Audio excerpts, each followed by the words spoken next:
கார்த்திகை மாதம் என்பது மாவீரர்களுடைய குருதியால் நனைந்த அந்த மண்ணை எங்களுடைய மழை தன்னால் முடிந்த வரைக்கும் கழுவுகின்ற மாதம். இப்போது யாழ்ப்பாணத்திலே மழை படுமோசமாக பெய்து கொண்டிருக்கிறது. எங்களுடைய தெய்வங்களுடைய வித்துடல்கள் அங்கே இப்போது குளிர்விக்கப்பட்டு கொண்டிருக்கிறது. இன்றைய தினம் தமிழினத்திற்காக தன்னுயிர் தந்த தியாக சிறகுகள் எதிரிகளால் அவர்கள் தோற்கடிக்கப்படவில்லை. அவர்கள் எண்ணத்தை எரியூட்ட தூண்டுகிறார்கள்.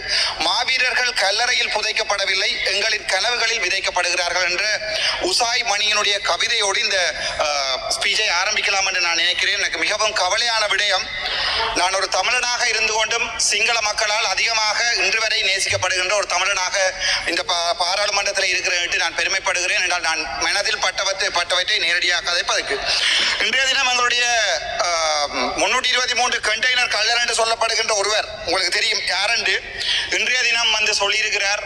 தேசிய தலைவரும் 44,000 போராளிகளும் வடக்கு மாகாணத்தில் குடுவித்தார்கள் என்ற ஒரு கதை ஒன்றை இன்றைக்கு சிங்களத்தில் சொல்லியிருக்கிறார். இவர் சிங்களத்தில் சொல்லி தப்பிக்கலாம் நினைக்கிறார். ஆனால் சிங்களமும் தமிழும் சரளமாக பேச தெரிந்த எனக்கு அது விளங்கினது. அதனுடைய வீடியோவை நீங்கள் பார்ப்பீர்கள் வெகு விரைவில். மிகவும் கவலையாக இருக்கின்றால் இவர்கள் சொல்லிக் கொண்டு வந்தவர்கள் எப்படி, நாங்கள் எல்லாம் சிங்கள பிரபாகரன் என்று சொல்லிக் கொண்டு வந்தவர்கள் தான் இந்த அனுரகுமார நாயகத்தினுடைய அரசாங்கம். எங்களுடைய மக்களும் அப்படியே பொய்களை உண்மை என்று நம்புகின்ற ஒரு சமூகத்தை சேர்ந்தவர்கள் நாங்கள். ஆகவே எங்களுடைய சமூகம் அள்ளுகொள்ளையாக நம்பியது. இருக்குமோ சிலவேளை இவருமே போராட்டத்தை நோக்கி போராடியவர் என்று நினைத்து எங்களுடைய சமூகம் விட்ட வரலாற்று தவறு இந்த NPP அரசாங்கத்துக்கு வாக்கு போட்டது. ஆனால் இன்றைய தினம் சிங்களத்திலே எங்களுடைய தேசிய தலைவர் வடக்கு கிழக்கை ஆண்ட போது ஒரு சிங்களவன் அவன் தன்னுடைய ஒரு போட் கூட வரையலாது அடிச்சு புதைச்சினாங்க அந்த கடல்ல குடுவித்தேன்னு சொல்லேகல்ல. ஒரு தமிழ் மனுஷனா வெக்கப்படுறேன். ஒரு தமிழனா என்னுடைய வடக்கு மாநிலத்தில இருந்து போட்டப்பட்ட ஒவ்வொரு வாக்குக்கும் இந்த பிமல் நாயகருடைய நெஞ்செல்லாம் எரியுது. நான் உங்களுடைய போர் வீரர்களை நீங்கள் செபலியோ என்று சொல்லுகின்ற போது ரணவிருவோ என்று சொன்ன தமிழன் நான். ஏனென்றால் ஆயுதம் ஏந்தி என்னோட இருக்கிறார்கள், ஆயுதம் ஏந்தி போராடியவர்கள் உயிரை துச்சமாக மதித்த தெய்வம். அதற்கு மேல ஆனால் வெக்கமாக இருக்கிறது. ஒரு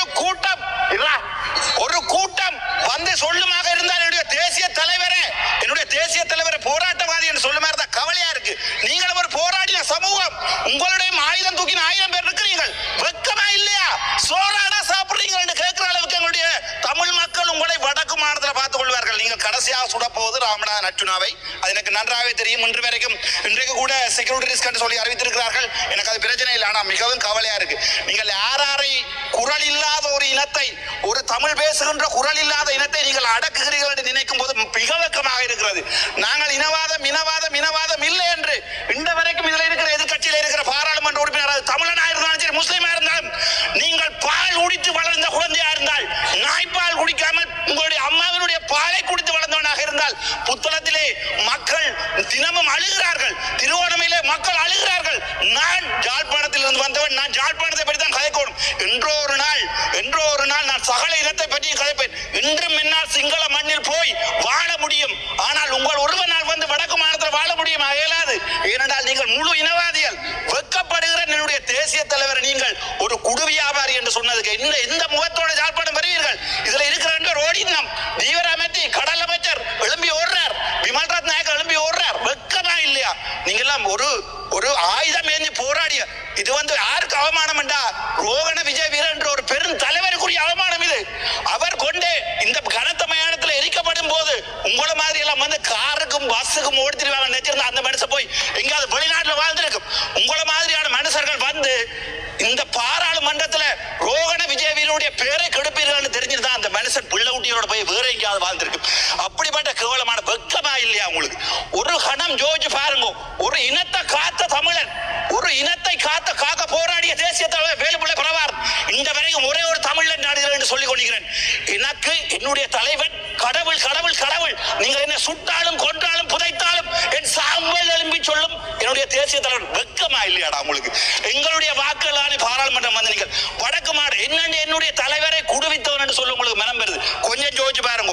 அந்த புத்தளத்திலே கூட்டே குப்பையை போடுறீங்க. NHS கொழும்புல இருக்கிற NHS குப்பையை கொண்டு அந்த புத்தள மக்களுக்கு போடுறீங்க. புத்தளத்தில் வந்திருக்கிற MP இந்த 6வது ஒரு தமிழன் ஒரு முஸ்லீம் தமிழ் பேசுகின்ற 6வது சொல்லேலுமா புத்தளத்தில் குப்பையை போட வேண்டாம் உங்களுடைய அரசாங்கத்துக்கு. நான் தமிழனாக இருக்க ஆசைப்படுறேன்.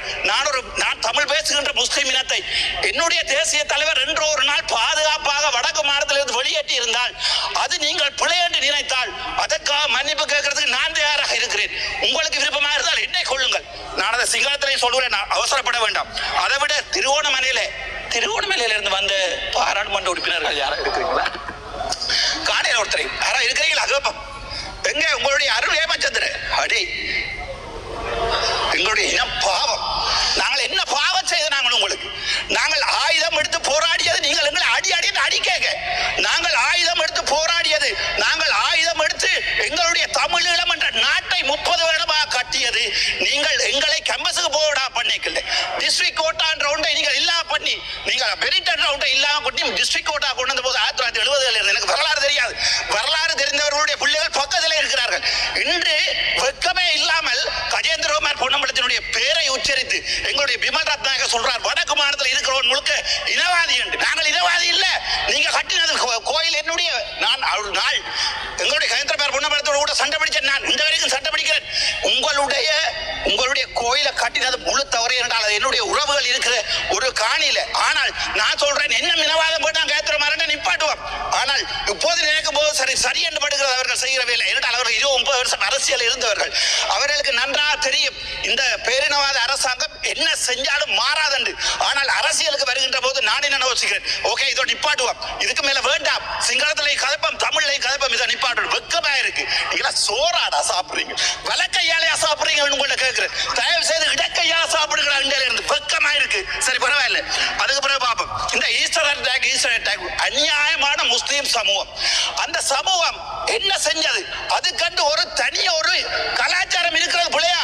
அவங்களுக்கு ஒரு வரலாறு இருக்கிறது பிள்ளையா? உங்களுக்கு காலமா தமிழனை முஸ்லீமை நீங்க என்ன செய்றீர்கள்? போட்டு அடிச்சு கடைசியா எங்களுக்கு இல்ல, முஸ்லீம் இனத்திலே கூட ஆயத்து கொடுத்தியால் எங்களுக்கு அடியண்டு, எங்கள்ட்ட தந்தியால் முஸ்லீம் இனத்துக்கு அடியண்டு. கடைசியா ஒரே இனம் பேசுற 2 முஸ்லீம் இனம் நாங்கள் அடிபடுறோம். ஆனா நீங்க என்ன செய்றீங்க? சத்தமே இல்லாம கிண்ணியாவை எடுக்கிறீங்க. அதுக்கு பிறகு பார்த்தா திருவோணமலையில கொண்டு போய் புத்தர்வியால வைக்கிறீங்க. சும்மா ஒரு பேச்சுக்கு கேட்கிறேன், இல்ல தெரியாம கேட்கிறேன். இந்த நடுவில் ஒரு பிள்ளையார் சிலை வச்சா சும்மா இருப்பீங்களா? கேட்கிறேன். அடே நீங்க எல்லாம் அடிச்சு கொள்ளுவீங்களா? இரண்டா உங்களோட மனசுல இருக்கிறது பரி, நீங்க சிங்களவன் என்ற பரி. நான் நாளை கொண்டு பாராளுமன்றத்துக்கு முன்னால ஒரு புத்தர் சிலை எடுத்து போட்டு நான் ஒரு பிள்ளையார் சிலை வைக்கிறேன். உங்களால் முடியுமா வைக்க விட? ஏனென்றால் திரும்ப அடிக்கிறீர்கள், நாங்களும் பார்க்கிறோம். ஆனால் நாங்கள் ஒன்று மட்டும் சொல்றேன், கடைசி தமிழன், பால் குடிச்ச கடைசி தமிழன் இருக்கும் வரைக்கும் வடக்கு மாநிலத்தில் ஒரு ஓட்டு உங்களுக்கு விழாது. பக்கத்து வீட்டுக்கு பிறந்தவனால மட்டும்தான் உங்களுக்கு ஓட் போடு. வெக்கமா இருக்கு. உங்களை எல்லாம் எங்க ரஜீவன் நம்பி, எங்க இளங்குமரன் நம்பி, எங்க ஒவ்வொரு தமிழ், எங்க பைசால், எங்க ஒரு வசனம் கதை கேளுமா? உங்களால் ஒரு வசனம் கதை கேளுமா?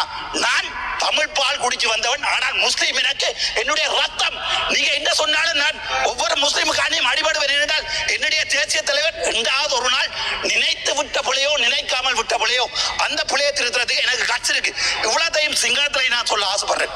ஹரி எங்காப்பி சிங்களி போட்ட கதாகரன் மத்த வினாடி பார்த்தேனும் போட்ட கதாகரன் உங்களோட பத்தி சிங்களின்னே உமை இண்டோ ஏகாண்டிப்பா பாப்பி சிரிக்க கேகானோ கிலோ மம்பை வின்னே மாமி பட்டாங்கண்ணா உங்களோ கிவ்வா පිළිම වන්දනාව කටවාන ඉන්දකෝස සැකිවන කටවාන එනවානේ පිළිම වන්දනාව ගෝත්‍රික කියලා කියපු මිනිස්සු ඕගොල්ලෝ කිව්වේ සබලිය රණවිරුන්ට සබලිය ඕගොල්ලෝගේ වෙනුවෙන් මරුනේ ඒ මිනිස්සු ඕගොල්ලෝගේ වෙනුවෙන් මරුනේ අත්‍තරම මේ ජාතිවාදී කතා කරන්න ඕනේ මම අපේ අද ඡන්දය ඉල්ලලා බලපද දකුණේ ඔයාලට වඩා ඔයාලා ජනාධිපතිට වඩා මට සද්ධාරන්න පුළුවන් දකුණේ මම ඇත්ත කියන්නේ මම කවදාවත් සිංහල ජනතාවට විරුද්ධව කතා කරන්නේ නැහැ මෙච්චර වෙලාව දෙමළෙන් කතා මම අද වෙනකල් මට සිංහලෙන් ආයෙ කියන්න පුළුවන්. කරු කතායනකටම මම සුදිවෙද්ද වෙනවා ඔබතුමා අද කතා කරා දෙමළෙන් පිළට සිංහල කතා කරලා කියලා දෙන්න ඕනේ. සිංහලෙන් අතර මේ කරන්න ඕනේ.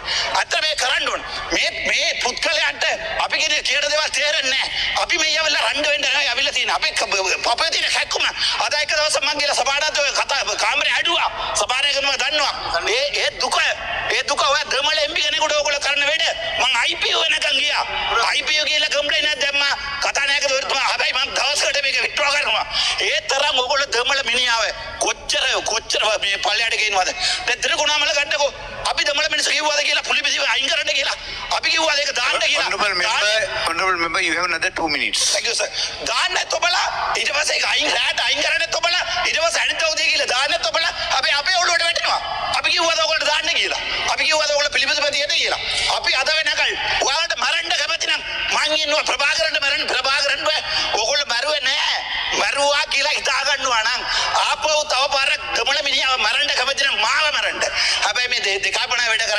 විශ්වාස කරලානේ දැම්මේ ඡන්දයක්. මම ඔච්චර ආදරෙන් ඔයගොල්ලෝ ආවද? ආවට පස්සේ මේ පාර්ලිමේන්තුවේ මට කොච්චර ආතල් දුන්නාද ඔයගොල්ලෝ? ඊයේ පොලිසියට ගැව්වා කවුරු හරි. එතකොට එයාට අද උදේ කිසි දෙයක් වෙලා නැහැ. හැබැයි ජෙලෝල ඉන්නේ ගෙනවත්ව කියලා කො පොලිස් පාර ඇමතිමදි. මේ ट्राउजर නේද අදින්නේ? ट्राउजर නේද අදින්නේ? නිකන්ද අදින්නේ? ලැජ්ජ නැද්ද? මේ බලන්නකෝ මම ජෙලෝල ඉන්නේ ගෙනවත්ව කියලා මම දමන නිසා කොච්චර මගේ දමල මිනිස්සු සිංහල කතා කරන්න පුළුවන් නම් දවසක් පොත් ලියනවා. අපේ අම්මලා අක්කලා ගිහලා රේප් කරලා තියෙනවා. ඔයගොල්ලෝ හමුදානේ සමහරු. ඒක පැහැදිලිම කියන්න. මේ විමල්වත් දැකවිල කියනවා ගහේත්‍ර මොනමල මන්ත්‍රීතුමා කිව්වා කියලා මේ හැම කවුද මේ රණවිරු ඔක්කොම ටික කුඩ මේ අපි එහෙම කිව්වේ නෑ. මෙයත් මෙතමත් කිව්වේ නෑ මමත් කිව්වේ නෑ. අපි කියන්නේ ගොඩක් පිරිස ඒ රක්ෂාව තමයි උතුරේ කරන්න කියලා. ඒක නවත්තන්න කියලා. හැබැයි මේ ඉන්න ඇමතිලා තමයි දැන් කලින් ගෙනාවේ මේ තුමාලා මේ වාහනේ කුඩු දැන්ගේ ඉන්න ඔයලාගේ ලොක්ක අකුසි ඇමතිලා. ලැජ්ජ වෙන්න ඕනේ. ඔයගොල්ලෝ අපි විශ්වාස කරා. ඒ විශ්වාස තාම තියෙනවා. හැබැයි මේ විදියට ගියොත් මම හිතන්නේ දන්නවා ඒ දුක ඔය දෙමළ එම්පි කෙනෙකුට ඕගොල්ලෝ කරන වැඩ මං IPO වෙනකන් ගියා IPO කියලා කම්ප්ලේන්ට් එකක් දැම්මා කතා නැකද වරුතුමා හැබැයි මං දවසකට මේක විත්ඩ්‍රෝ කරනවා ඒ තරම් ඕගොල්ලෝ දෙමළ මිනිහාව කොච්චර මේ පල්ලයට ගේනවද දැන් ත්‍රිකුණාමල ගන්නකෝ අපි දෙමළ මිනිස්සු කිව්වද කියලා පුලිපිසි අයින් කරන්න කියලා අපි කිව්වද ඒක දාන්න කියලා Honorable member, you have another 2 minutes. Thank you sir දාන්න තොබලා ඊට පස්සේ ඒක අයින් කරන්න තොබලා ඊට පස්සේ අනිත් උදේ කියලා දාන්න තොබලා හැබැයි අපේ ඔළුවට වැටෙනවා අපි කිව්වද ඔයගොල්ලෝ දාන්න කියලා අපි කිව්වද ඔයගොල්ලෝ පිළිපදිපතියට කියලා අපි අද වෙනකල් ඔයාලට මරන්න කැමති නම් මං ඉන්නවා ප්‍රභාකරන්ට ප්‍රභාකරන්ට ඔයගොල්ලෝ මරුවේ නැහැ මරුවා කියලා හිතා ගන්නවා නම් ආපහු තව පාරක් ගමල මිනිහව මරන්න කැමති නම් මාව මරන්න හැබැයි මේ දෙකාපණා වැඩ කරන්නේ ඔයගොල්ලෝ විශ්වාස කරලානේ දැම්මේ ඡන්දයක් මම ඔච්චර ආදරෙන් ඔයගොල්ලෝ ආවද ආවට පස්සේ මේ පාර්ලිමේන්තුවේ මට කොච්චර ආතල් දුන්නාද ඔයගොල්ලෝ ඊයේ පොලිසියට ගැව්වා කවුරු හරි එතකොට එයාට අද උදේ කිසි දෙයක් වෙලා නැහැ හැබැයි ජෙලෝල ඉන්නේ ගෙනවත්ව කියලා කො පොලිස් පාර ඇමතිමදි මේ ट्राउजर නේද අදින්නේ නිකන්ද අදින්නේ ලැජ්ජ නැද්ද මේ බලන්නකෝ මම ජෙලෝල ඉන්නේ ගෙනවත්ව කියලා මම දමන නිසා කොච්චර මගේ දමල මිනිස්සු සිංහල කතා කරන්න පුළුවන් නම් දවසක් පොත් ලියනවා අපේ අම්මලා අක්කලා ගිහලා රේප් කරලා තියෙනවා ඔයගොල්ලෝ හමුදානේ සමහරු ඒක පැහැදිලිම කියන්න මේ විමල්වත් දැකවිල කියනවා ගහේත්‍ර මොනමල මන්ත්‍රීතුමා කිව්වා කියලා මේ හැම කවුද මේ රණවිරු ඔක්කොම ටික කුඩ මේ අපි එහෙම කිව්වේ නෑ මෙයත් මෙතමත් කිව්වේ නෑ මමත් කිව්වේ නෑ අපි කියන්නේ ගොඩක් පිරිස ඒ රක්ෂාව තමයි උතුරේ කරන්න කියලා ඒක නවත්තන්න කියලා හැබැයි මේ ඉන්න ඇමතිලා තමයි දැන් කලින් ගෙනාවේ මේ තුමාලා මේ වාහනේ කුඩු දැන්ගේ ඉන්න ඔයලාගේ ලොක්ක අකුසි ඇමතිලා ලැජ්ජ වෙන්න ඕනේ ඔයගොල්ලෝ අපි විශ්වාස කරා ඒ විශ්වාස තාම තියෙනවා හැබැයි මේ විදියට ගියොත් මම හිතන්නේ තව පොඩි කාලේ බල මේ පාර්ලිමේන්තු ඡන්දයක තියන්න වෙයි මම හිතන්නේ විශ්වාස කරනවා මම ඒ විදියට යන්න එපා කියලා අනේ පොඩ්ඩක් හිතලා බලන්නකෝ මම ඕගොල්ලෝට මේ වෛරය කතා කරනවා කියන්නේ අපේ Honorable member, your time is over. මම මේක කතා කරන්නේ අපේ මිනිස්සුන්ගේ පොප්පේ තියෙන වෛරය ඕගොල්ලෝ මේ කට්ටිය ඇවිල්ලා කියනවා මචං පොඩ්ඩක් කතා කරන එක නවත්තපන් අපිට වදිනවා කියලා තව එක්කෙනෙක් ඇවිල්ලා කිව්වා මචං ඔහොම කතා කරන්න එපා උඹට වැඩි තියයි අපේ මිනිස්සු කියලා හැබැයි මරනොත් මං ඇත්ත කියනවා ඔයගොල්ලෝ මාව මරලා දාලා පුච්චලා දැම්මොත් හැබැයි තව තමල මිනිහක් ඇවිල්ලා මෙහෙම ඔයගොල්ලෝට කතා කරන්නේ නැහැ මම මේ ඇත්තටම පපුයින් හිතෙන් රිදවලා මේ කතා කරන්නේ thank you sir